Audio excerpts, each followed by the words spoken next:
We start tonight at 6 o'clock with a close call on one of the busiest roads in West Michigan. A child saved by her mother with no time to spare.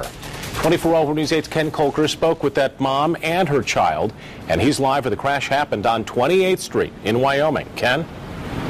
Brian, this would be a much different story if not for a mom's natural reaction. Oh, we were just both there together for a reason, and, you know, I don't look at it as I saved my daughter's life. I just look at it as, you know, God put us both there, and I did what any mother should do.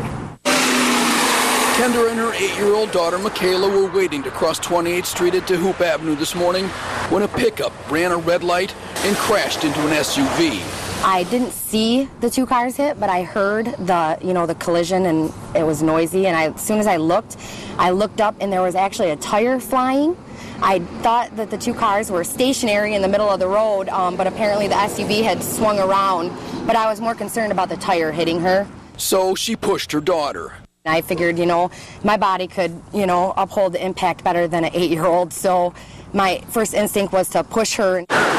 What she didn't know was the SUV was headed right toward the light pole where her daughter was standing.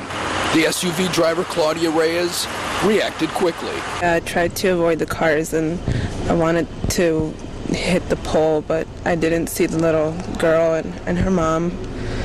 It was too late for me to steer away from them. Michaela, a second grader, doesn't remember what happened next. They said that I flew up in the air, and I hit the pole right there a little bit, and my backpack saved my back or something. Her mom doesn't want to think about what could have been. Since 9:30 this morning, there's been quite a few scenarios that has played out in my mind.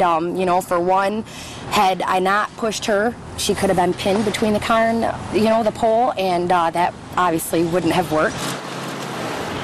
Now, Michaela and her mom aren't sure if it was the tire or the SUV that actually hit her. Michaela was treated at DeVos Children's Hospital for a big bump and a bruise on her right leg. In Wyoming, Ken Kolker, 24-hour News 8.